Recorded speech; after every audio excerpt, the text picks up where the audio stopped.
And with that, we welcome you to Sports Talk here on January 25th.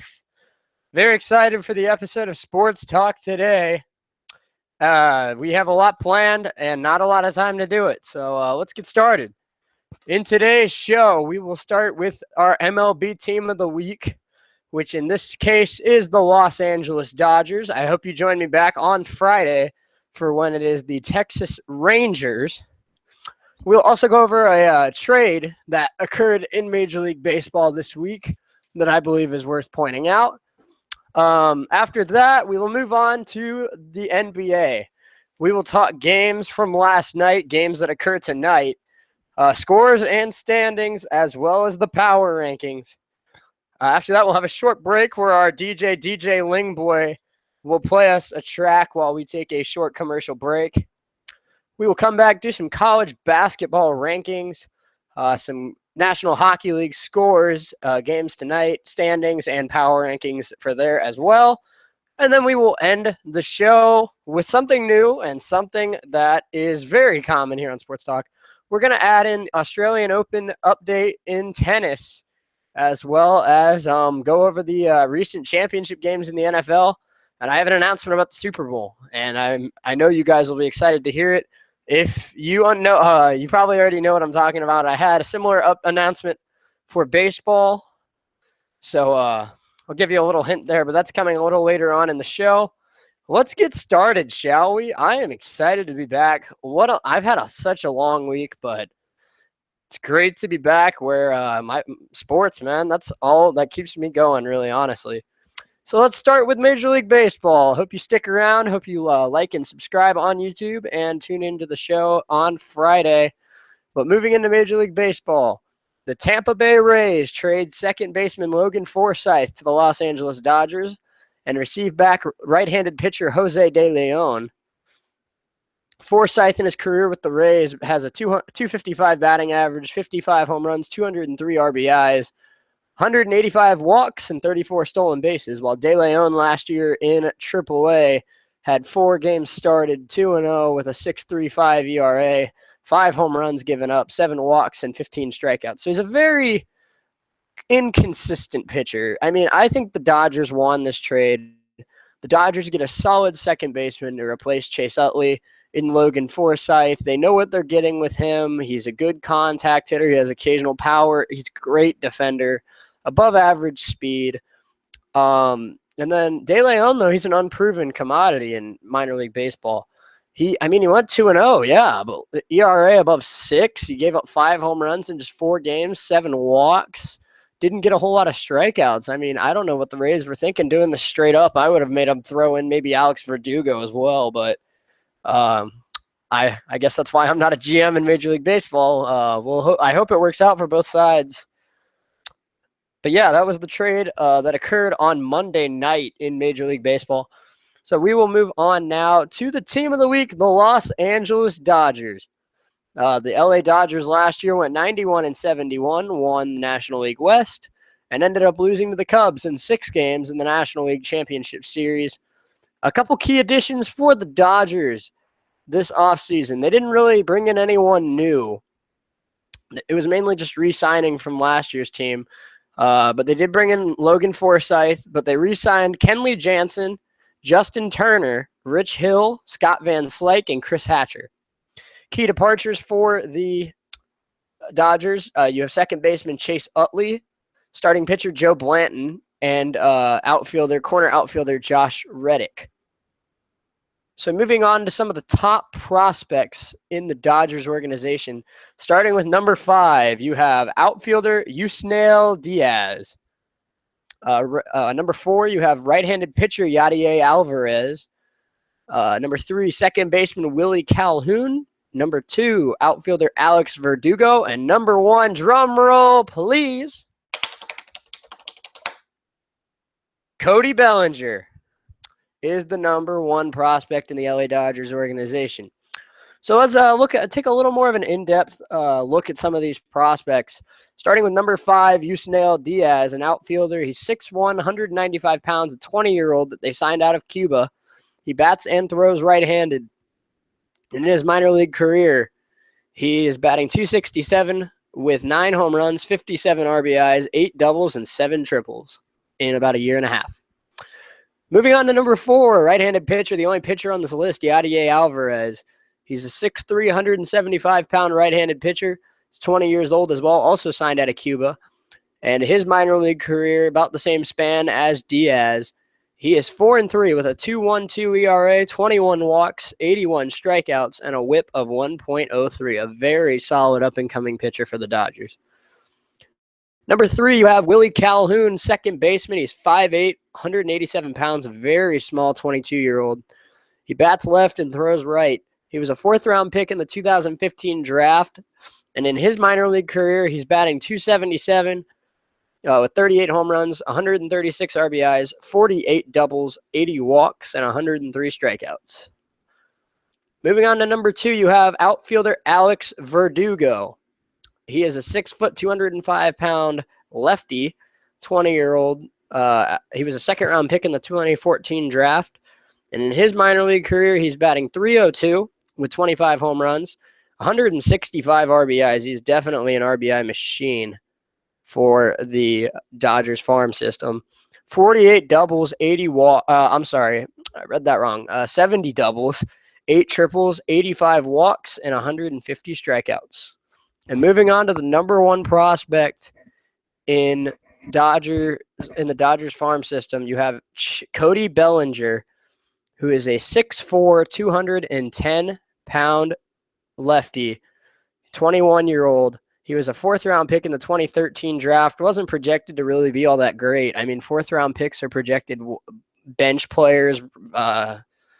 Utility guys at best, maybe a spot starter.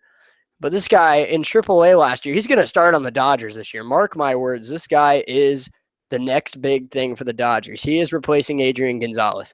This guy, in 3.5 years in the minor leagues, batting .267, 60 home runs, 238 RBIs, 73 doubles, 17 triples, 158 walks, and only 330 strikeouts. This guy reminds me a lot, for Reds fans out there, I know I'm a Reds fan, it reminds me a lot of Jesse Winker. For those of you who don't know who Jesse Winker is, not the strongest power hitter, but he's a playmaker, and he doesn't strike out. I mean, this guy struck out 330 times in 4 years. The average for a Major League Baseball player is 150 per year. He struck out about 80 times per year. That's amazing. And yeah, he's also, he hit in his first 2.5 years combined in the minors, he only hit 8 home runs. His last year and a half, he's hit 52. So I don't know if that's PED usage. I'm not going to say anything. But all I know is Cody Bellinger's the next big thing. This guy, wow. I had to check myself when I was researching this man's stats. That's amazing. So moving on to the projected starters this year for the Los Angeles Dodgers. Here, our team of the week on Sports Talk. Starting with the starting rotation, you have the ace, Clayton Kershaw, returning from back injury last year. You have the journeyman, Rich Hill, as the number 2. Two second-year players in Kenta Maeda and Julio Urias. And then making up the back end of the rotation, you have Joe Blanton.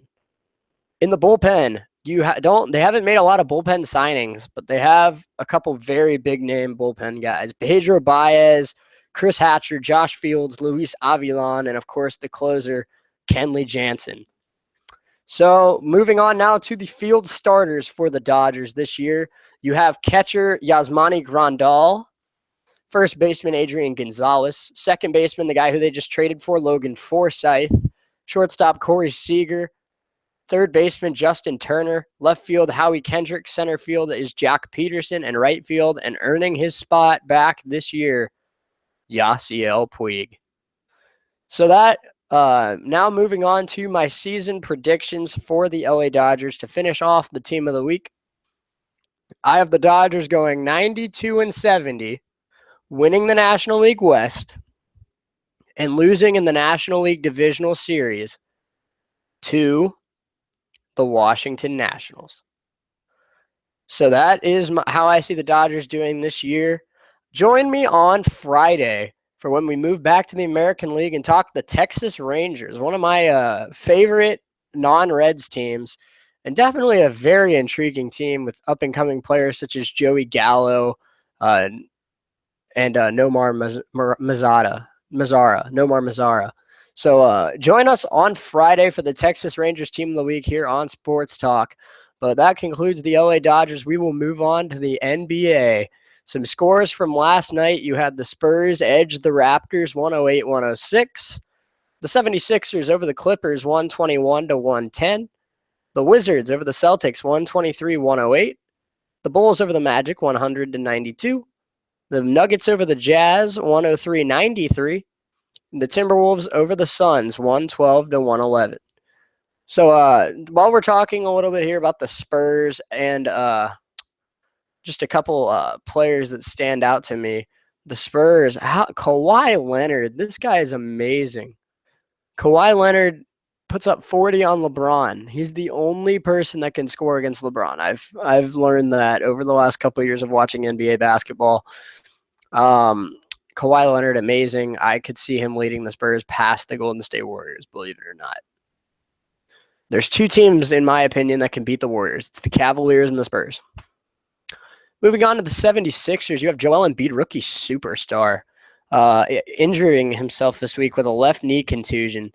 Unfortunate for him and 76ers fans, but it could have been way more serious. And hopefully Joel Embiid will be back very soon. He's listed as day-to-day. The last thing I want to bring up, there was rumors a little earlier this week that the Timberwolves and Pistons might swap point guards Ricky Rubio for Reggie Jackson. Stan Van Gundy, coach of the Detroit Pistons, turned down all rumors when he said Reggie Jackson is sticking in Detroit. We just paid him almost $20 million a year to be our point guard, and he is not going anywhere. So Reggie Jackson staying in Detroit. Will the Timberwolves continue to try and trade Ricky Rubio, knowing that Chris Dunn is the point guard of the future? Or will Ricky Rubio stay in Minnesota? Leave your thoughts down in the comments on the YouTube video when it goes live. So tonight's games in the NBA, you have the Kings and Cavaliers, Rockets and Celtics, Heat and Nets, Hawks and Bulls, 76ers and Bucks, Raptors and Grizzlies, Thunder Pelicans, Warriors, Hornets, Knicks, Mavericks, and Lakers, Trailblazers. So we're going to make some quick picks for the games because I know a lot of you have been wanting me to make picks for the games in the NBA. I haven't really thought about doing it since it's only the day's games rather than like big games, but we'll do it if you guys want to see that. Kings, Cavaliers, I got the Cavs. They're at home. They have LeBron. It's just too much. Kyrie and LeBron, K-Love, Tristan Thompson, Kyle Korver. That's just too much offense for DeMarcus Cousins to keep up with. Rockets and Celtics. That's an intriguing game because it's in TD Garden, but I'm going to go with the Rockets just because they're on a little bit of a slump, and I think James Harden, will have them ready to play. Heat coming off of a surprising win over the Warriors, taking on the Nets tonight. I got the Heat. Dion Waiters has been on fire lately, and I think him, Tyler Johnson, and Hassan Whiteside carry this team to its third straight win. The Hawks and the Bulls. I'm picking the Bulls because I believe in Dwayne Wade at home. Dwayne Wade, Jimmy Butler, as well as Rajon Rondo. I believe they can find a way to get it done against a good Atlanta team, but not a great Atlanta team at home. 76ers and Bucks. No Embiid. 76ers without Embiid are just, the 76ers. So we're going to go with the Bucks. Giannis Antetokounmpo, one of the best up-and-coming superstars in the NBA. I think he's going to have the Bucks ready. Him, Jabari Parker, John Henson. That team is very good. Raptors and Grizzlies. I got to go Grizzlies because they're at home. Zach Randolph, Mark Gasol, Mike Conley, Tony Allen, a very defensive-minded team that can, surprise people. They scored 134 points against the Warriors, so you never know. Thunder and Pelicans. I got to go Thunder. Russell Westbrook, the triple-double machine. And no Anthony Davis again for the Pelicans tonight, so I think you got to go with the Oklahoma City Thunder. The Golden State Warriors, Steph Curry, Klay Thompson, Draymond Green, Kevin Durant, they're all in action tonight taking on the Charlotte Hornets. Kemba Walker is one of my favorite players in the NBA, but I'm sorry, he can't beat the Warriors. I got to go with the Golden State Warriors in this one. Moving on, Knicks, Mavericks. I got to go with the Knicks. Porzingis coming back. Anthony's been playing a lot better. You got Derrick Rose, who's been playing at a higher level. Joakim Noah, if he's not shooting free throws, he's pretty good. He He missed the game last night. He airballed 2 free throws. Good job, Joakim. But come on, man. I know. I mean, I know you're a center, but you're in the freaking NBA. Can you please not airball a free throw? And then the night game, Lakers and Trailblazers. Check that out, 10:30 on ESPN. I got to go with the Trailblazers. The Lakers have been one of the most slumping teams in the NBA. I don't think D'Angelo Russell. He's not the savior of them. Brandon Ingram hasn't been as good as we hoped he would be. Lillard and McCollum, man, that's all you need, I think, to get past the Lakers. So I got to go Trailblazers. So moving on to the standings in the NBA, we start with the East. Cleveland Cavaliers number 1 at 30-13. Number 2, the Raptors 28-17. 3, Celtics at 26-18. The 4 is the Atlanta Hawks 26-19. Wizards 25-20 at number 5. The Hornets 23-22 at number 6. The Bulls are 23-23 at 7, and the Pacers 8 at 22-22. So in the West, the way more competitive conference for sure. You have the Warriors number 1 at 38-7. The Spurs number 2 at 36-9. The Rockets number 3, 34-14. Clippers number 4 at 30-17. Jazz 5, 29-18. Thunder 6 at 26-19. The Grizzlies 7 at 26-20. And the Nuggets 8 at 19-25. So we will quickly go through the power rankings before we take a short commercial break. Number 1, you have the Golden State Warriors. This was supposed to be their toughest week all season long, and they beat the Cavaliers by 35. And they showed no signs of stopping this season anytime soon. Kevin Durant, one of the best pickups in recent memory in the NBA. This team is going to be a very tough out. So they're number 1. Number 2, you got the San Antonio Spurs. Number 3, the Cleveland Cavaliers. Number 4, the Houston Rockets. Number 5, the Utah Jazz. 6, you got the Hawks. 7, Celtics. 8, Raptors. 9, Wizards. And 10, the Memphis Grizzlies. Moving on to 11, you got the LA Clippers. 12, the Oklahoma City Thunder. 13, the Charlotte Hornets. 14, Pacers. And 15, the Philadelphia 76ers. 16, the Denver Nuggets, led by Marino Žakic, who is the second-year player out of Croatia. Wasn't expected to be that much, and he's already an all-star. So, wow, what a story there. And then you got 17, the Timberwolves. 18, the Bucks. 19, Detroit Pistons. And 20, the Chicago Bulls. 21, the Trailblazers. 22, Pelicans. 23, Suns. 24, the Miami Heat. 25, Dallas Mavericks. 26, the New York Knicks. 27, the Orlando Magic. 28, the Sacramento Kings. 29, the LA Lakers. And 30 is the Brooklyn Nets. So we will take a short break for station identification. I hope you guys stick around here on Sports Talk. If you have been around for a while, you know our DJ Lingboy. Well, he's back, and he's got a new song. This is called In Your Dreams. I'll see you guys in a minute.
All right, we are back. That was DJ Lingboy within your dreams here on Sports Talk. For all of you listening live, I appreciate your support and giving me a chance, and I hope you guys return for the show on Friday. And for all of you listening later on YouTube, I also appreciate your support, and I'd love it if you liked and subscribed to the channel. We have shows every Wednesday and Friday at 4 o'clock, and they go on YouTube as soon as they're done recording. So please give me a shot and let me know what I can do to improve. So we will start off here after the break with some college basketball rankings. We will have a new number one as Villanova lost last night, but as of right now, they are still number one in the rankings. So we will go by the most recent polls. Beginning with the top five, you've got number one, Villanova, number two, Kansas, number three, Gonzaga, number four, Kentucky, and number five, Baylor. Moving on, number 6, Florida State, number 7, Arizona, number 8, UCLA, number 9, North Carolina, and number 10, Oregon. Number 11 is the Butler Bulldogs, number 12, Virginia, number 13, Louisville, number 14, Notre Dame, and number 15 out of the Big Ten, the Wisconsin Badgers. Number 16, you got to shout out those mid-major conferences, the Creighton Blue Jays. Creeping up in the rankings. How about that? And then Gonzaga up to number 3 out of the West Coast Conference. That's pretty impressive. Number 17, the Duke Blue Devils, led by pretty close to here, Franklin's Luke Kennard. Shout out to him, up for National Player of the Year. Number 18, you got the West Virginia Mountaineers. Number 19, the Cincinnati Bearcats. Number 20, the Purdue Boilermakers. Number 21, the Gales from St. Mary's.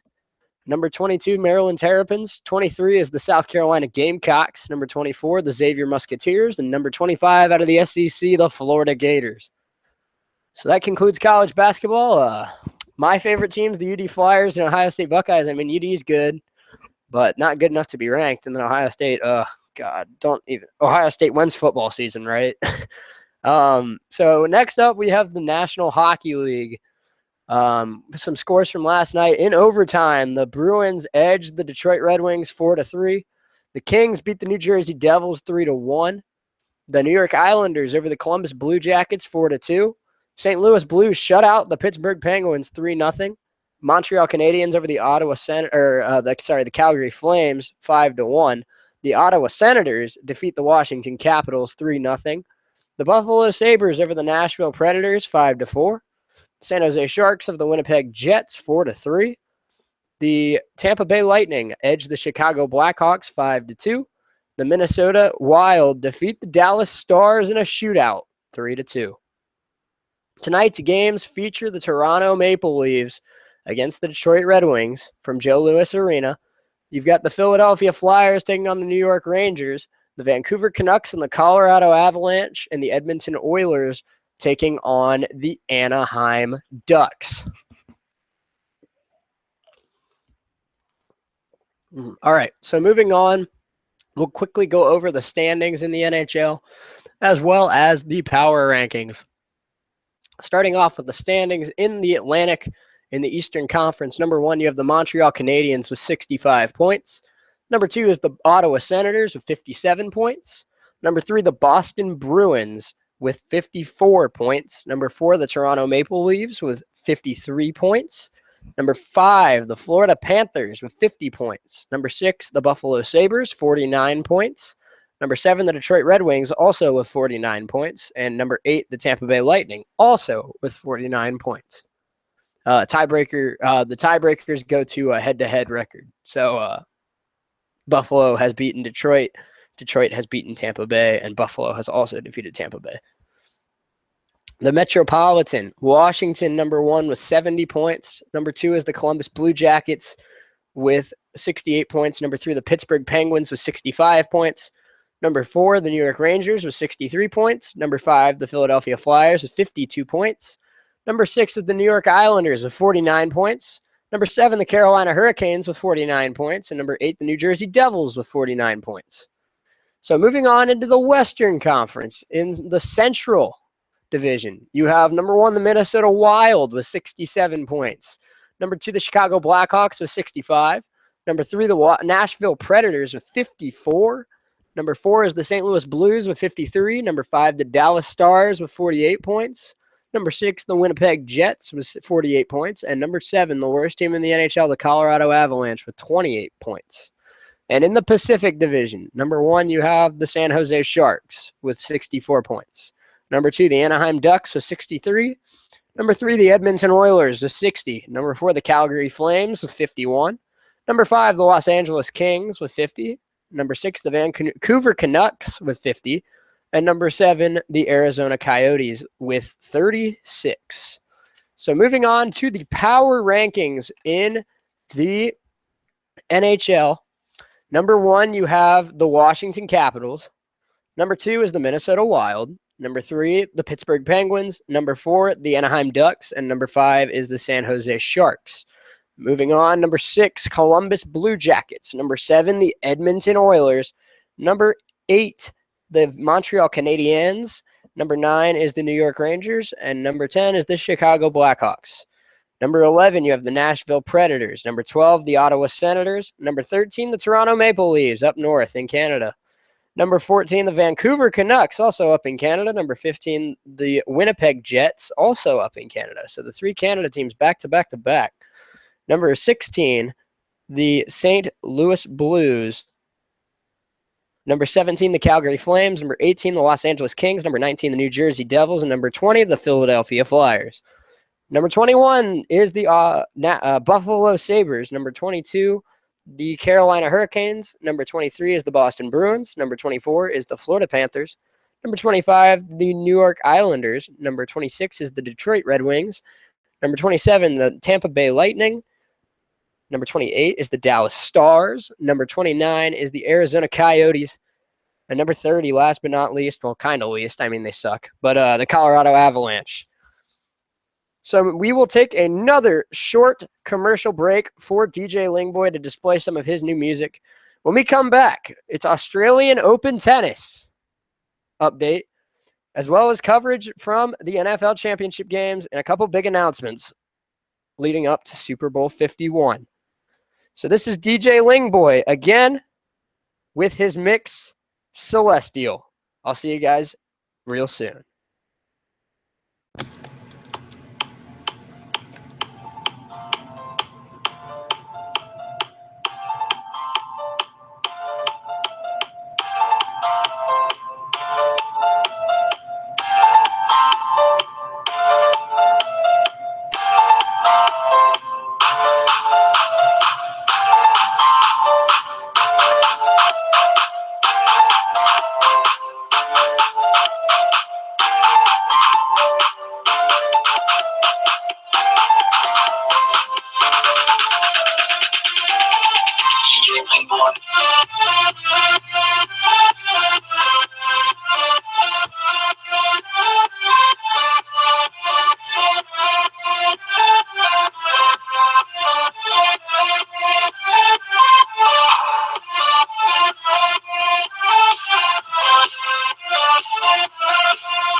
All right, that was DJ Lingboy with Celestial. I apologize.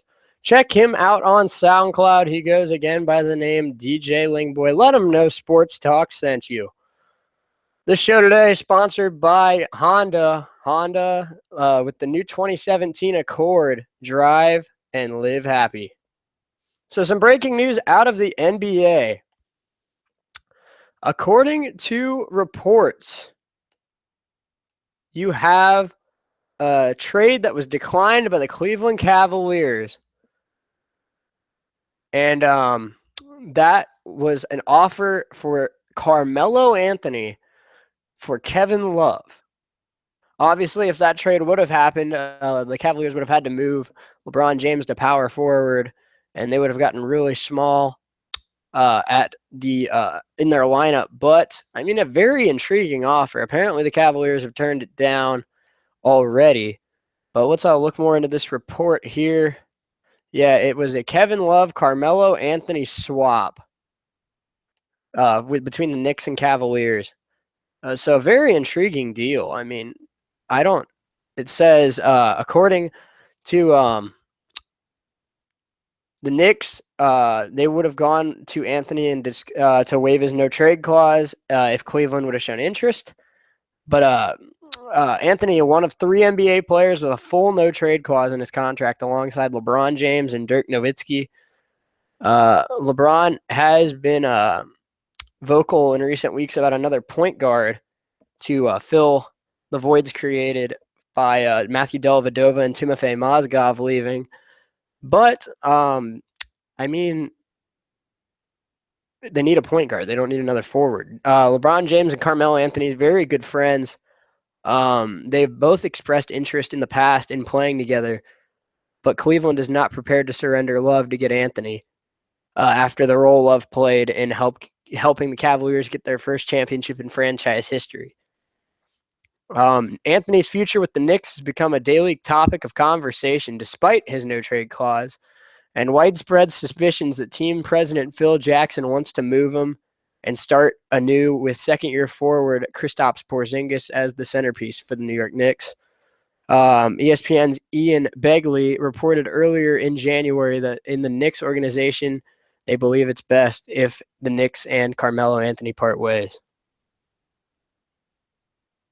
So, that again, breaking news out of the NBA. A trade between the Cavaliers and Knicks from Carmelo Anthony going to Cleveland and Kevin Love going to New York. Turned down by the Cavaliers. Leave your comments when this goes live on YouTube. Leave your comments down below. Let me know. Do you think that was a good trade? You think that would have been a good trade for both teams? Or do you think the Cavaliers made the right decision in turning that one down? So moving on to the Australian Open tennis. We are looking at, we'll start with the men's side. Of course, you know, Novak Djokovic and Andy Murray, the top 2 seeds in the tournament, have both fallen. So looking at the men's bracket right now in the semifinals, you have Rafael Nadal against Grigor Dimitrov and Roger Federer taking on Stan Wawrinka. So obviously, I mean, I don't watch much tennis per se, but how awesome would it be if we got another Rafael Nadal, Roger Federer final? We haven't had one of those in probably 5 years. I watched tennis when those two played each other. That's how fun it was I'd wake up at 9 a.m. on a Saturday to watch Rafael Nadal play Roger Federer. So going back again, Malik Zverev defeated Andy Murray in the 4th round of the tournament, 7-5, 5-7, 6-2, 6-4. Roger Federer again edging Kai Nishikori 6-7, 6-4, 6-1, 4-6, 6-3. And then Grigor Dimitrov, how did he get there? He defeated Diamond Goffin 6-3, 6-2, 6-4. Nadal defeated Raonic out of Canada 6-4, 7-6, 6-4. And Wawrinka defeated Joe Willie Songa 7-6, 6-4, 6-3. So looking, we'll go back to when Djokovic lost. Djokovic fell early in this tournament. Djokovic lost very early. Djokovic lost in the 2nd round when he faced Wawrinka, and Nishikori never faced each other, but Djokovic lost in the 2nd round. Like very shocking to all watching the Australian Open, I should say. It was definitely not expected. And then shortly after, you had Andy Murray go down, and now it's a wide open field. So moving on to the women's bracket, you have left Serena Williams taking on, out of Italy, Lucic Baroni. And then in the other one, you have Coco Vandeve, who defeated number 1 seed Angelique Kerber. She will face sister Venus Williams. How'd they get there? Coco Vandeve again defeated Kerber 6-2, 6-3, and then defeated Magaruza 6-4, 6-love. Venus Williams gets there by getting through Pavlo Chenkova 6-4, 7-6. Lucic Baroni got there by beating Pliskova 6-4, 3-6, 6-4, and Serena Williams just continues to dominate, winning 6-2, 6-3 over Kanta. So that's what to look forward to this week in tennis. So we will take one final commercial break. I'm trying to really get DJ Lingboy some love here today. Get him some of his tracks played. This will be the last one, I promise. When we come back, it will be NFL talk. We're talking conference championship games. We're talking a little bit about the Super Bowl, not much. I want to save that one for when I have my special guest on. That's one of the announcements. There are 2 announcements coming up after the break. I'll see you guys later.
All right, we are back.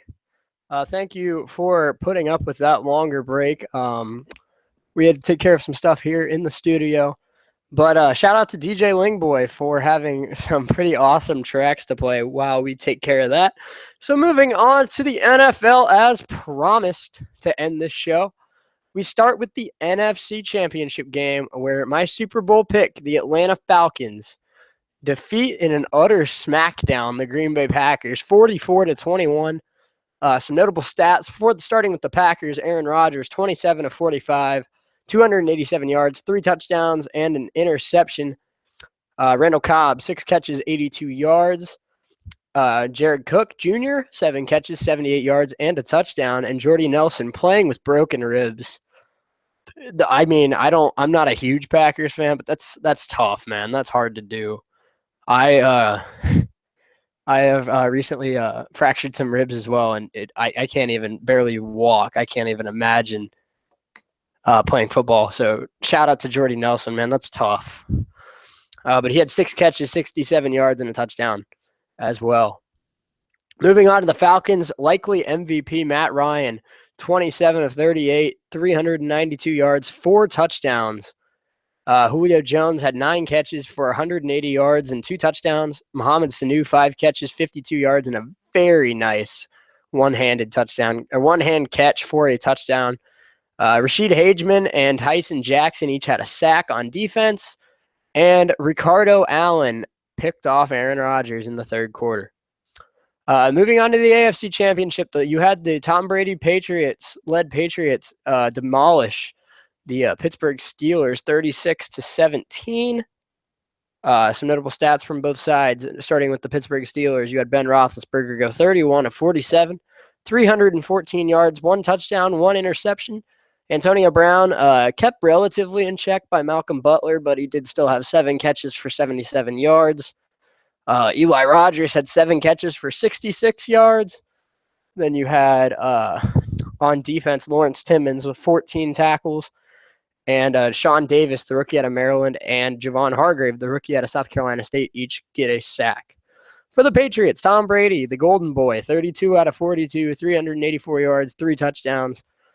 Chris Hogan, 9 catches, 180 yards, 2 touchdowns, way to step up. Julian Edelman had 8 catches for 118 yards and a touchdown. Eric Rowe with an interception. And Stephen Gostkowski went 3 of 3 on field goals. So that sets up a Falcons-Patriots Super Bowl. And if you want to know what I think about that, we're going to have at least a 30-minute segment, probably the whole show, which will be an hour, next Friday, February 3rd. I'm going to bring in special guest, one of my best friends and one of the most knowledgeable people I know when it comes to the NFL. Mark Miller is going to come in, and we are going to preview the Super Bowl in depth. So make sure you don't miss that next Friday, February the 3rd, when we preview the Super Bowl. And speaking of the Super Bowl, I heard Fox was doing the Super Bowl, which means Joe Buck is doing the Super Bowl, which means boring. I mean, Joe Buck, I love the guy. His great knowledge of sports, of football and baseball. And I wish I had his brain capacity for sports stats. But he shows no emotion in the biggest games. In Game 7 of the World Series, when Rajai Davis hit the game-tying home run in the bottom of the 8th, he called it like he would call any other home run. It's the bottom of the 8th of Game 7 of the World Series. A bit of heart and passion. So, because I heard Joe Buck's doing the Super Bowl, I figured, hey, I did Game 1 of the World Series, and you guys seem to like it. So we will be doing a first half play-by-play broadcast of Super Bowl 51 on February 5th. Sunday, February 5th, we will be doing a play-by-play of the first half of Super Bowl 51 between the Patriots and the Falcons. So make sure you check that out. And that really concludes our show, guys. I hope you guys enjoyed. I know I did. It feels good to be back regularly now after a couple weeks of kind of messed up schedule. I will be back on Friday at 4, and we will consistently do Wednesdays and Fridays at 4 for our episodes of Sports Talk. So I hope you guys enjoyed. This has been Shay Neal with Sports Talk. I hope you guys are back on Friday. Make sure you like and subscribe on YouTube, and make sure you follow me on Instagram at Shay Neal Shay Neal 01. Yes, for all updates regarding the show as well. So that concludes the show. I hope you guys enjoyed. I will play us out with a little bit of DJ Lingboy and his original track on the show, Lucidity. I'll see you guys on Friday. Make sure you tell your friends to check out the show.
All right, that was DJ Lingboy with Lucidity.